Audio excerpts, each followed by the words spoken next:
Hey, this is Chris with Cycle Source Magazine, Grease and Gears TV, and we're back in the shop today with our Chopper Friends Throwdown build. You can see we're starting to rough out some of the parts where everything's going to go, but today we're going to go all the way back to preparing some of the fixtures for our frame build, specifically the front motor mount, and we're going to show you guys plug and seam welding for where our frame halves are coming together. Lots of stuff happening here. Let's go check out the progress on the Chopper Friends Throwdown. Shop Talk Tech Tips are brought to you by S&S. Proven performance for the power sports industry. Okay, so now we're getting to the part of the frame build where we're going to do final fitments to get ready to weld the carriage, or at least spot weld or tack weld all the carriage pieces in.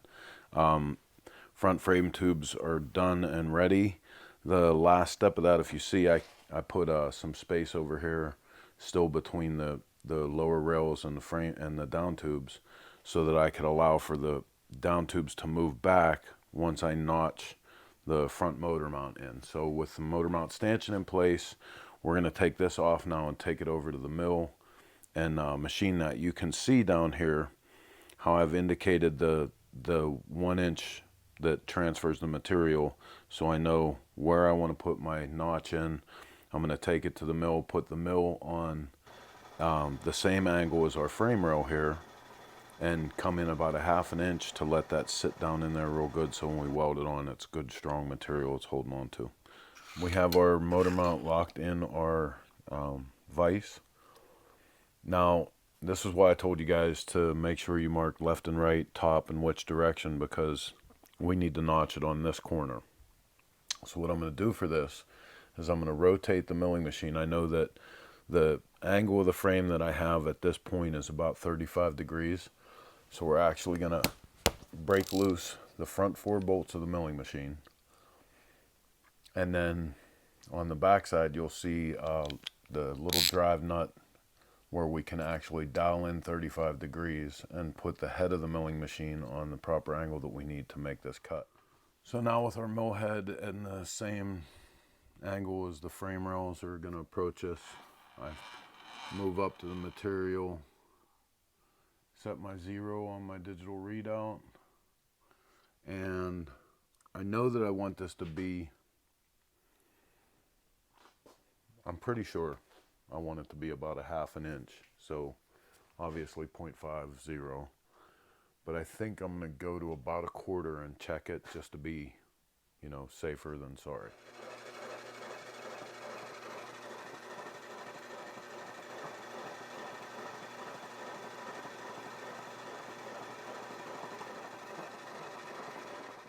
Short of what I want, but like I said, what they say about measure twice, cut once.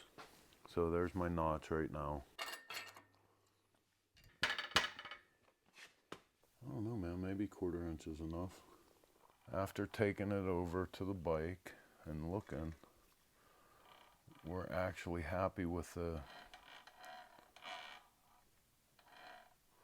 1/4 inch, so come back over here. Did I mention how cool it is to have a digital readout? Anybody that has one of these manual mills and doesn't have at least an X and a Y digital readout, get one, because you just don't have to sit there, pay, like for me anyway, I'm an art guy, so all of this math is a little bit heavy, and I'm ADD, so I sit there going 20, 20, 20, 20, 20, okay, next cut 30, 30, 30, 30, where I can just set presets or watch a digital value on the readout and know where I'm at. I know it's kind of like old machinists are going to be like, you're such a hack, you're so lazy. All right, so we're centered up on our next cut. Same direction. I have everything figured out. I'm in the right place. 1/4 inch, 0.25, 0.25, 0.25, 0.25. And this can go on and stay on, which is a very big deal when you're doing this, because everything comes on and off 398 times. So that's it for this part. You can see down here I've already chamfered both of the ends of the tubing, giving myself a nice little valley to weld into. I'm also going to go on top here and side here and drill out the allowance for my plug weld. Okay, so we're getting ready to put our two frame halves together, the front and the back half of the frame, and the way that we do that is with 2 plug welds and a seam weld. You can see that I got my pilot hole drilled here, so what we'll do is make a proper hole for a plug weld there, and then come 45 degrees off on the front tube. And what we want to do is be able to get those slugs in, plug weld them to the slug, and then seam weld around.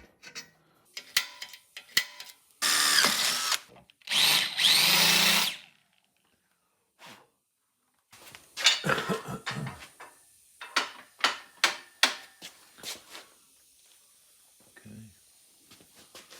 Contact there, contact there. 2 nice plug welds, nice seam weld, and good to go on that. Gonna fit this side, then clean up both of these, and we're gonna move on to notching at the neck, and we're pretty much ready to weld this whole carriage in. All right, so that's about gonna wrap it up for today for this episode of Grease and Gears TV. When we come back, we're finally gonna get to our rear frame rails. I'm gonna show you guys putting the slip fixtures together, and we're gonna start rock and rolling on this because we're only about 60 days out from Arizona, and this bike's gotta be done. Till next time, remember, if you dig this kind of content, go to our YouTube page. I'm Chris with Cycle Source Magazine, Grease and Gears TV.